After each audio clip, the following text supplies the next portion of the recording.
Hello and welcome to the Royal Beat in what has been another explosive week for those in the House of Windsor.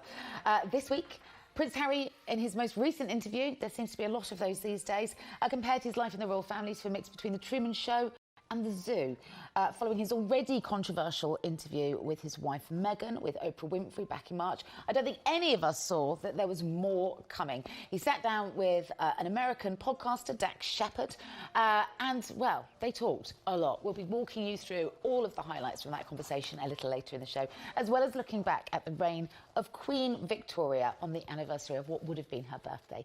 And joining me to help me navigate these choppy royal waters, Katie Nichols is with us, the royal for Vanity Fair. Royal correspondent Robert Jobson's back with us. Lovely to see you. And royal historian Tessa, lovely to have you back with us as well. How are you? Very well, thank you. Good, good, good. We've got good news to kick the show off. Not often we get to say that these days, is it? Not often. Guess who's having a baby? Robert? No, I'm not. No? Oh, I see, yeah. Thank you for clearing that up. Beatrice? Wasn't the timing of that announcement interesting as well? That was what I loved the most about that announcement, actually. Well, so let's just backtrack, shall we? It was announced on the day that was also the third wedding anniversary. Coincidence, eh? Meghan and Harry. And it was claimed that at the wedding of Princess Eugenie... Yes. Meghan and Harry let it slip that they were pregnant. That's right, which really upset Eugenie and embarrassed Harry, because Harry and Eugenie are very, very close. And it's just not the done thing. I don't think it matters whether you come from America or the UK. You don't go to someone's wedding and upstage the bride with your own happy news. So, especially when you're the most famous couple, arguably. Absolutely. If you're Meghan, don't you? Yeah, OK. But the good news is there's another baby on the way. And this will be her first, his second, I believe? Yes, and actually, I mean, Beatrice has had a bit of a trial run at being mummy because she is a really hands-on mother with Edo's son, and they're already very sort of tight-knit as a family, but I think there's a lot of joy about this baby. It couldn't have come at a better time for the Queen, who's had a really difficult run. She's lost the Duke of Edinburgh. There is so much fallout with Harry and all the time, and then this week she lost her little puppy as well, and you just think how much pain has she got to go through. And we know that one of her daily rituals is certainly has been during her period of mourning was to get out with the dogs and walk. It's something she loves to do. She does. She loves to walk. It keeps her, I think, in really good health. It keeps her sort of mentally agile and physically well. And she's had a lifelong love affair with corgis. She knew that, so I'm imagining they knew it was going to have a short lifespan, but it would still have been upsetting. So this nonetheless. Yeah, of course it does, and this is very, very happy news. And Beatrice is, one of the Queen's favourite grandchildren. In fact, that's the Queen's dress that she's wearing on her wedding day. So I think everyone was hoping for another baby announcement. I just think that timing was interesting, that it was announced on the very day of Harry and Meghan's third wedding anniversary. You just think revenge is a dish best served cold. I think you're squirreling around looking for trouble there. I think it was coincidental, and what I love most of all about that picture is that she looks so like the Queen's great-great-grandmother Victoria. It's always staggering. Even people who aren't into the royal family and think, oh, puff and nonsense, you can't get away from genetic history staring yourself in the face. Well, that's interesting. Queen. We're going to come to Victoria a little later in the show. But first, I'd like to pick up with you on Prince Harry's most recent interview with a podcaster called Dax Shepard. Now, Dax Shepard hosts a podcast in the States called Armchair Expert. He's married to the woman who is the voice of Anna, or Anna, in Frozen. Quite well known for his own kind of mental health issues and addictions. This is the lady in the middle here is an actress who hosts the show with him, who was working for the family, I believe, as a housekeeper. And on the week that Harry joins them, this podcaster announces that just like Harry and Meghan, he too has an exclusive deal with Spotify. So I'm guessing that's what's that's the business case for why has Harry done this. But then you ask yourself, why did he say so much? Talk me through the big take, Robert.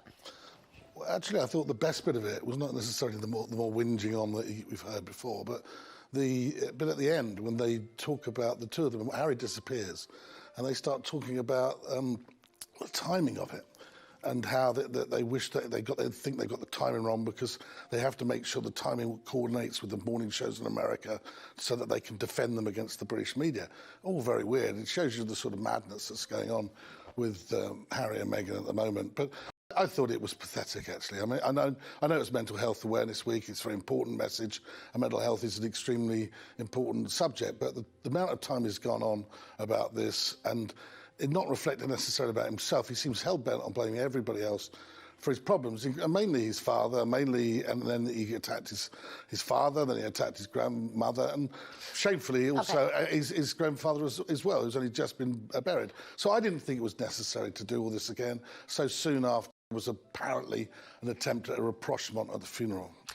You say he attacked his father and he attacked the Queen and Philip. Let's just go back over what was said there. He did. Well, What did he say that wasn't? Okay, what he said was... It's an attack on their parenting skills. He said that life was about breaking the cycle of genetic... It's an attack on his father. Not at all. I think the thing is, it's really important to bear in mind, this was a very long conversation. For those who sat right the way through it, full marks for perseverance. Well, I got about an hour and a half long, and there were 92 minutes. Relatively innocuous sentences. Now, which of us, when we're talking about ourselves and our mental health, bear with me, absolute nonsense. Okay, let's hear you out, Tessa. Attribute some of our behaviour and our parenting on what came before. Almost all of us. He actually disclaimed it by kind of going, "I don't want to blame anyone." I thought it was quite gentle, and the bigger picture is... I don't want to blame anyone, but you're to blame. Nonsense. It actually wasn't done in a bitchy way. He was simply providing a disclaimer as to why he's done what he's done. And actually, he's arguably been left with no choice. If you're cut off from the royal family and you have a large financial circus to maintain, you're going to have to occasionally talk about the big fellas back in Britain, i.e. the Windsors. What on earth are you talking about? This is a guy who's 36 years old, OK? He hasn't really earned a living, apart from when he worked in the army. The reality here, he's going on... He was cut off financially. Well, most people financially sorting themselves out by 36. If they're not, they're pretty pathetic. Number two, he was clearly attacking his father and clearly attacking his grandmother and his grandfather over what was going on before. If you don't see that, then I understand that you're defending someone. I understand why he's got to make a living, but does he have to make a living continually whinging on about his family and the woes that he believes upon him? Why?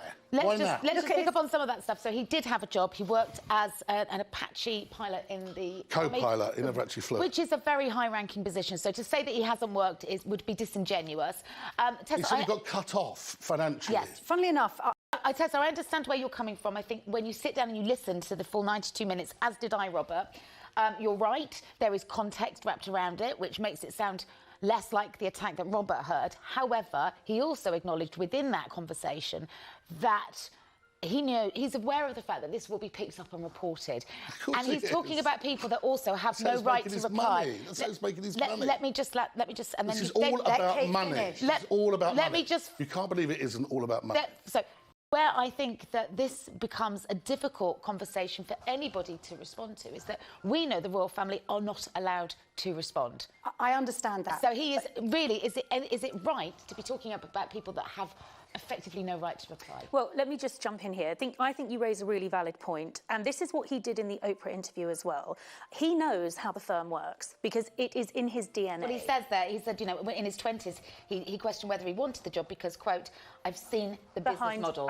Behind the curtain, right? Yeah. And he has. So he knows full well, as Robert says, that the royals cannot answer back. Now, after Oprah, they had no option but to respond. They couldn't let those allegations of racism slide. So they addressed that. But if you notice... Which we haven't heard anything more on. He's made it very clear that mental health is going to be his raison d'etre. This is his mission, not just for now, for the rest of his life. Now, I spoke to close aides of his this week who said, we are going to hear more of this. We're going to hear more of this in the Apple TV series. We are going to hear more of this going through. This is a man who has been through, you can hear it in his language. He has been through probably years of therapy now. Well, yeah, I mean, it's interesting, isn't it? You tell me, did he have therapy before meeting Meghan? Or yes, therapy... he did. He has said to him, he said in his podcast with Bryony Gordon that it was his brother, William, who told him, you need to go and have therapy to deal with that unprocessed grief. Harry was so angry that he was on the verge of punching someone. This was this anger that had built up. People, photographers. He did lash out. So actually, really what I'd like to hear Harry say is, the first person to suggest I go into therapy is my brother. I think the point that Robert is making is that he had... my own point. Fine. Well, let's say the point is this. A lot of people are upset that Harry is conveniently erasing a lot of what he's said before and giving us this new narrative. It was his wife that got him into therapy. And actually, initially, it was your brother and your father where I who became encouraged confused you to because I was like you thinking, I'm sure that there was therapy pre-Meghan. So let's put that on the table. Let's put that on the then table. Why couldn't he? Why was there a problem with Meghan finding a therapist if there was Meghan takes us back to that, doesn't it, Robert? Yeah. Yeah. Yeah, her husband had therapy, so why? But again, Robert, we again, find it's utter. I want to. We find, sorry, Tessa, money. we find them sitting in front of American interviewers, Oprah or Dax Shepard, who then don't do the job that hopefully you or I would do. Well, we would have been more where we say, forensic. hang on a minute, you had therapy before you met Because Meghan. they're making money out of the whole thing. The whole thing is a money-making exercise. Why should somebody who's been cut off at 36 suddenly be coming out with all of these TV shows and all of these things? Because him and his wife and their agents have worked out they can make multi-millions of dollars. Do you know what, Robert? I entirely agree with you. It is entirely a money-making exercise, and we just need to look back at his great-great, I think it was great-great-uncle, the abdicated Edward VIII, also sidelined, shelved off, lived in exile between several continents. Guess what? It is super expensive being a duke and duchess when you're banged off the civil list. So He's got 30 million. So the abdicated king had to constantly revisit the narrative of him being biffed off the throne. Actually, he chose to be biffed off the throne. He did actually write an he wrote a book. autobiography He did in on 1951. the eve of the coronation to get Indeed. maximum exposure. And if you want to know what's going to Actually, I happen know quite a going lot about forward, him. all you need to do is look back at the history of the Windsors. Because I think this is being One at a replicated. time, one at a That's time, one at a time. thing. And the fact is, but let's look. What did the royal family hang on, expect? Hold on, listen, let's on not a have a row, let's have a conversation. Hang on a second.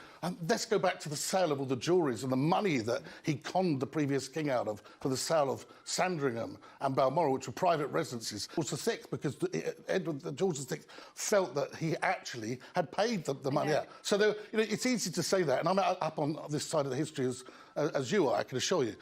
At this moment in time, how I would thought the reason they went to the other side of the pond was to find privacy and to get away from the media and exposure. You didn't think that. You didn't think that, Robert, because they wouldn't have ended up in LA if that's what they Well, wanted. that's not where they originally went. Let's be fair. They said they went for privacy. All I'm saying is the won't last time speak. a major royal left and was basically Well, you in just exile. said that. But I know, but the royal family should have learnt that if they totally got rid of Harry, which effectively they did with the Mexit case, this was going to live They to haunt chose them, to do and it. that's what's happening. That's all. They chose to do. I think that's a massive stretch. I think it's two to tango. I'm lost on the point that you're stretching, sorry. Yeah, so The point I'm stretching is that when Harry and Meghan were basically elbowed out of the royal family, They And weren't. they left. okay, and as did Edward VIII. He was left. told to leave by the constitution of this country. He abdicated. He chose to marry his Well, he had no woman choice but to go, abdicate. didn't he? The bottom line is that to survive financially as a royal outside the royal family, you have to make money, and the only thing you're trained to 30 do, other than million wearing a in the bank. military uniform, is to talk about your royal heritage. But listen, you've made your point, Tessa, Yeah. but Robert is quite right. This is a man of considerable wealth. 30 million in the bank. 30 million. It's going to cost a lot In more than that to keep your My show on the heart road. bleeds. My heart bleeds. I'm not asking your heart to bleed. I'm just but the explaining point why they're is- doing what they're doing. Well, they're doing what they're doing to make multi-million Yes. pounds and to create an alternative royal experience going on the other side of the pond. And their bitterness towards the monarchy and towards their current incumbents is unheard of. It's unnecessary to do what they're doing. I think it's worth just making the point as well. How much more of an appetite is there going to be Quite. for them talking about this subject? I mean,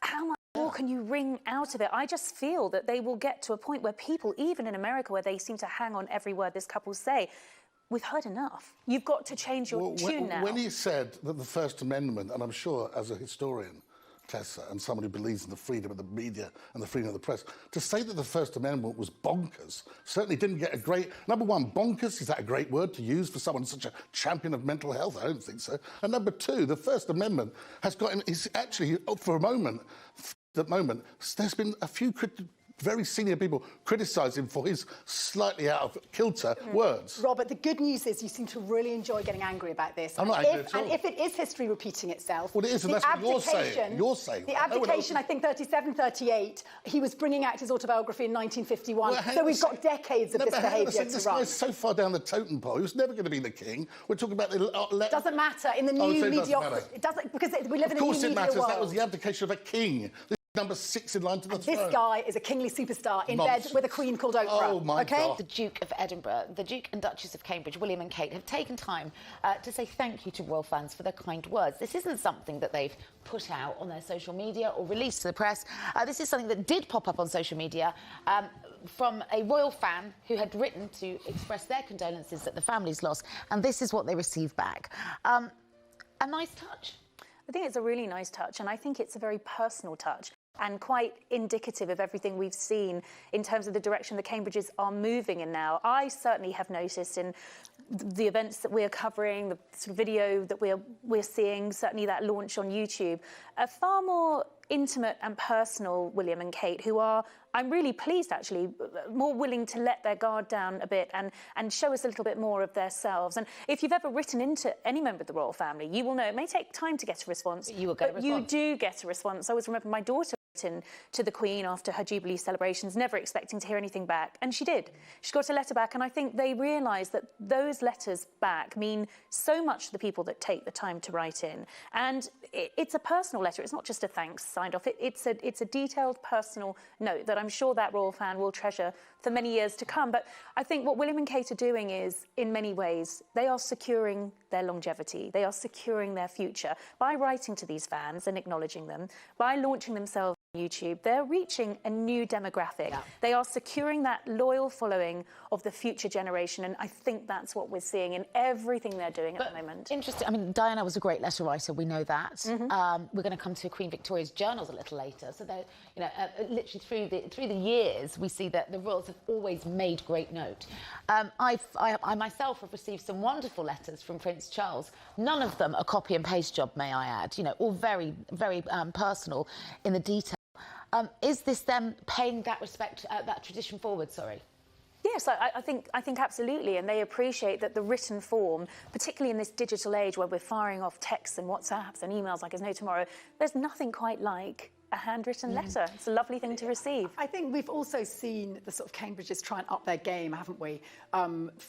In the wake of the Oprah interview, they've gone on YouTube now. They've released little videos on relevant anniversaries. She went to that big vigil for Sarah Everard. For Sarah Everard in a very discreet fashion. And I think they're trying to become more democratic, forgive the oxymoron there, but in their approach. They've got their work cut out, haven't they? I mean, they are effectively, I suppose, small C conservatives, which will appeal to a small C royal audience. And I wonder how they're bound by duty, aren't they? There's only so much. I agree. There is only so much that they can do. I've nothing against them, but I think Harry and Meghan are a tough act to follow, and they've got America. I do think Kate and William's reputation took a serious nosedive after Oprah. I mean, I know that from my Vanity Fair audience. Yes. I know that from, you know, the stories they were choosing to cover. Because of Meghan's claims that Kate well, for two reasons. One, because Meghan is American and they will back their own. Secondly, because I think they feel a connection with Meghan and Harry. I mean, I know a lot of people find this whole woke speak and everything Harry is doing in here, in Britain, quite difficult to tolerate sometimes. But in America, they're celebrated for it. Mm-hmm. And I think there was a risk in America that William and Kate were just being seen to be a little bit out of touch, a little bit old before their time, a little bit stuffy. And I do agree with you, Tessa. I think they have made a concerted effort to just inject some new vigour and pace into what they're doing. We saw with the YouTube channel launch, didn't we? That video was very unlike the kind of videos that we'd seen released from them before. Yes. And we've checked in on the YouTube channel. Not a lot of content has been uploaded since. So we're really hoping that we're going to start to see them populate the feed a little more. Well, I think you will. I think what they desperately don't want the House of Windsor is for them to bleed their American support away, you know, because of Harry and Meghan. They need to hold on to that. After all, you know, the presidency in America is a bit like an elective kingship, partially modelled on our monarchy. They take all the sort of pomp ceremony and they stick it into a sort of more political context. And I think that the Americans have always revered the way Britain's managed to keep the two separate and have this family that kind of wears the feathers and the sceptre and rides in the gold carriage.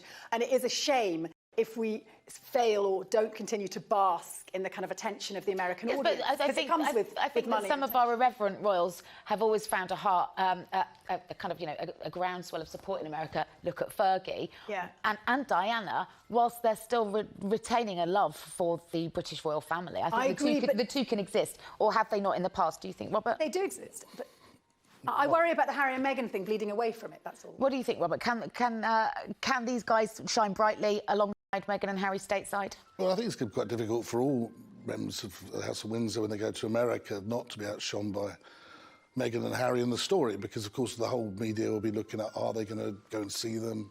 And the story will go away from what they're actually doing. So I think any future visit by a member of the royal family will be tricky going to America. Have they bled it? I think to a degree they have, and I'm sure that's probably was part of their intention.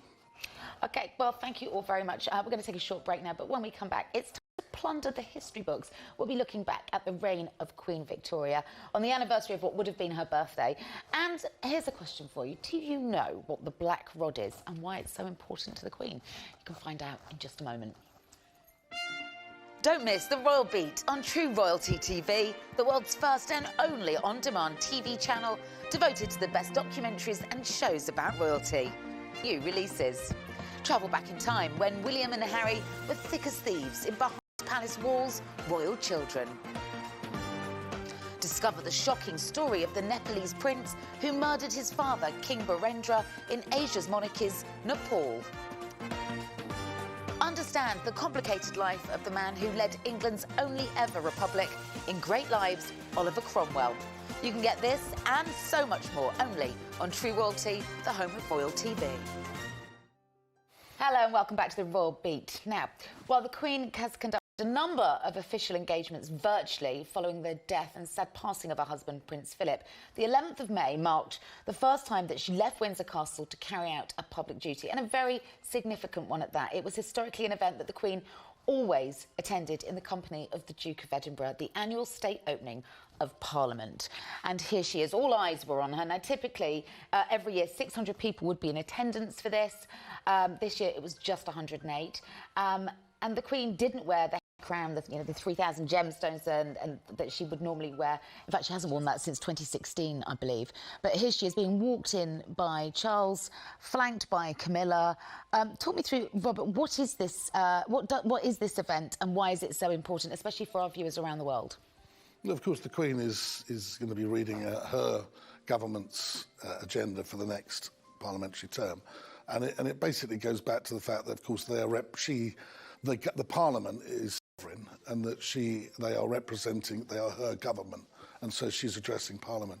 And as before they go in, that's when you get the banging of the door by the Black Rod, who basically is seeking permission for the sovereign to enter the chamber, because it goes back to the days of when Charles the First, the Stuart Kings and the Divine Right Kings, when he got rid of Parliament, and so this is all ceremony. But actually, what is interesting, and when I started out doing this 30 years ago, of course, the ceremony was so much more lavish. It looked more lavish, and now it has actually been dressed down considerably. And of course, the other important point is that there's no Duke of Edinburgh, who hasn't been there for a couple of years anyway because of his retirement, and of course the Prince of Wales is the lead supporter.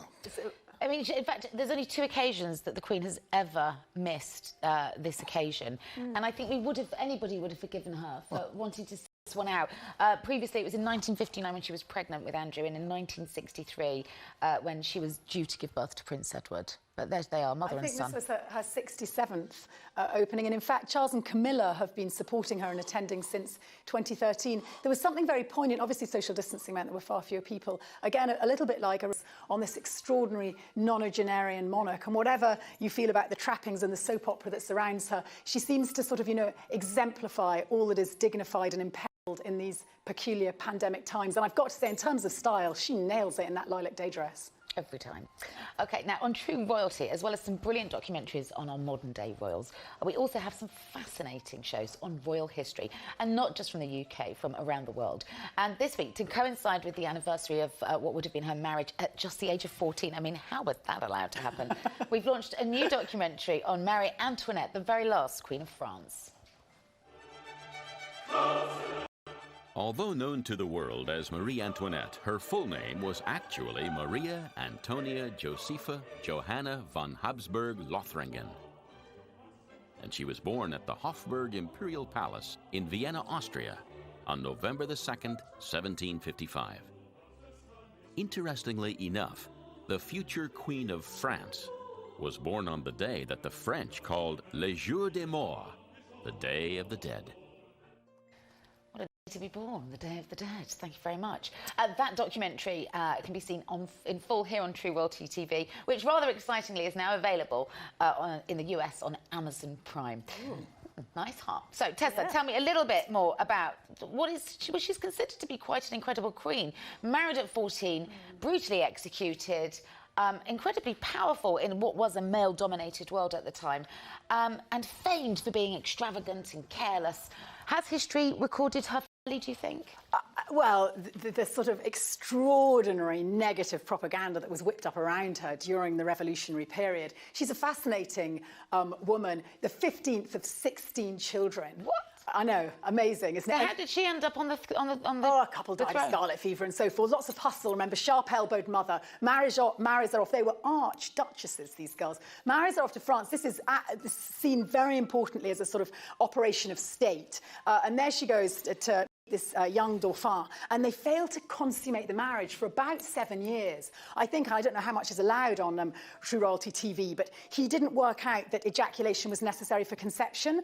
That's what's believed. So anyway, there was no child for 7 years, and that causes problems because the marriage needed to be consummated in order for this sort of effectively royal alliance to be given legitimacy between what was France's old enemy, Austria, and the country itself. And there's another problem. Funnily enough, the Dauphin becomes, of course, Louis XVI. He doesn't take a mistress. What's wrong with him? You know, all French kings had mistresses. He didn't, and so there was no sort of object for the press to latch onto other than this foreign Austrian wife. So you can see already she becomes the sort of fiery period. She very much is sitting at the pinnacle of the opulence at a time which is disastrous for the French economy, and it's very easy to amplify all that is wrong with her. I mean, her two great skills are dancing and music, you know, and she wears a dress very well, and she's foreign, she's Austrian. They end up at war with Austria. So yeah, in the end, it's for the chop. And remember, in those days, the guillotine. So who killed her? Who executed her? Well, the revolutionaries executed both of them. First, Louis XVI, and interestingly, I think they were quite fond of each other by the end. You know, obviously we know it was a state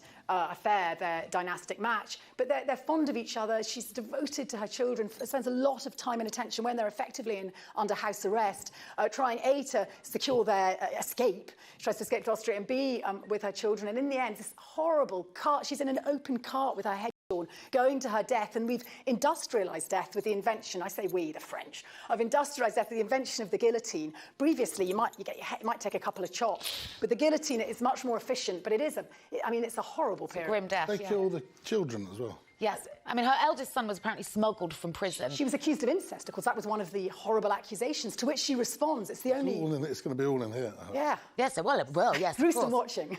Makes the current royal family seem positively tame, doesn't it? Exactly. And what are we getting all rolled up about our modern-day royals for? That was a real case for uproar. Off with her head. And the kind of, you know, oh, yeah, 14, it's time to get married. Yeah. Yes. Well, it was just a deal, wasn't it, between the two countries? Yeah. Wow. OK, well, we're going to stick with the past now, because this week is the anniversary of Queen Victoria's birthday. She ascended the throne at the age of 18.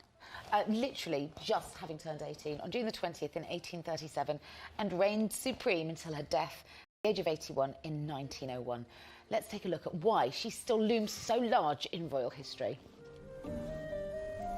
1861 was Queen Victoria's annus horribilis. The deaths of her mother and her husband left her distraught. She fled London. It was presumed that her absence from the capital meant she was doing nothing, left inept by grief. In her journal, she bewailed the loss of her lover, her friend, her crutch. He did everything, everywhere. Nothing did I do without him, from the greatest to the smallest. My first word was, I must ask Albert. In her delirium, she turned the man she'd often resented and fought with into a demigod. Those journals. I mean, Queen Elizabeth presented an online collection of the Queen Victoria's journals from the Royal Archives, and all of that is contained in that documentary, which, of course, you can watch here on True Royalty. But what did we learn about Victoria from her journals? She's careful, she's considered, but she's also sensual. Her and Albert, I mean, she's deeply in love. That's what's so interesting. Remember, it's very narrow, the pool from which the Queen could shop, you know, for a husband. Had to be Protestant, had to be of equal royal standing. Effectively, you could go to Denmark or Germany, one of the sort of German princes, and that's what she got, her first cousin.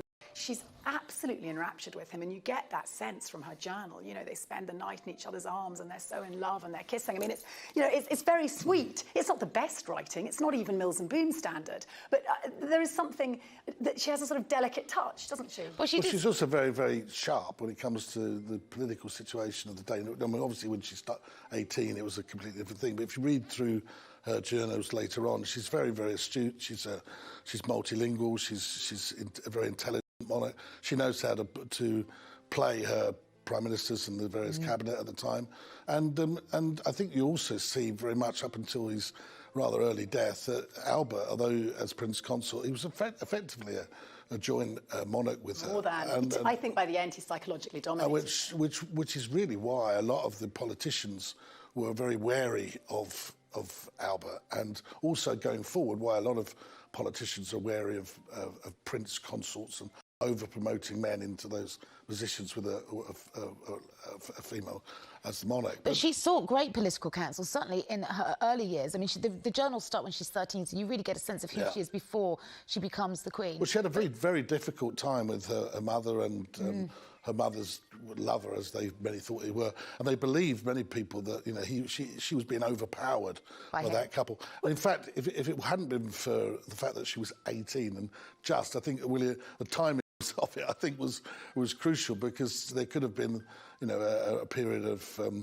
guardianship or regency which they would have tried to avoid. So 18 was a crucial time. But incredibly young. I mean, she's literally pulled from bed one morning and literally goes down. We made a show for the Royal Beat in her bedroom at Kensington Palace, and I walked that route. Isn't it? And it's quite extraordinary as an 18-year-old to be then told, right, Mum, you are in charge. And what do you think it is from her reign that we live with now? What were her contributions, her legacy? Well, it was at a time, wasn't it, at that time when we've gone from the Hanoverian period through the great advancement in terms of British industrialisation and global dominance, where the East India Company was spreading around the world and giving her increased dominance. And although she had great prime ministers from Melbourne, Gladstone, Disraeli... Melbourne was particularly at the beginning. But I think that, you know, towards the end, when she had prime ministers of that stature, then she was made the Empress of India, you know, because of the monarchy. With Albert, this was his vision too, family monarchy. And her politicians, latterly in her reign, Disraeli and Gladstone, absolutely saw that if the monarchy was no longer going to be political, which it wasn't, you have a vast extension of the franchise, it's got to be popular. And they're the figureheads in this increased pomp and ceremony. Yeah, there was that. I mean, there were about 4 or 5 assassination attempts on her. And the reality is, in this time, it was a very politically turbulent time of growth of the working man. She survives it, and lots of other monarchs across the day. Yeah, but there was the growth of the working man's determination to have a voice, and that's, I think, that at that particular time, we always talk, I think it's a bit of a cliche about the family monarchy, because at the time, you know, you had more prostitution than anywhere else, you had all sorts of things. So we get this impression of Victorian values, but Victorian values were incredibly hypocritical. I know, but they were appealing to an emerging middle class, and we had amazing jubilees. And more prostitution than... We're disagreeing again. I think they put the family into royal, though, and I think in that they...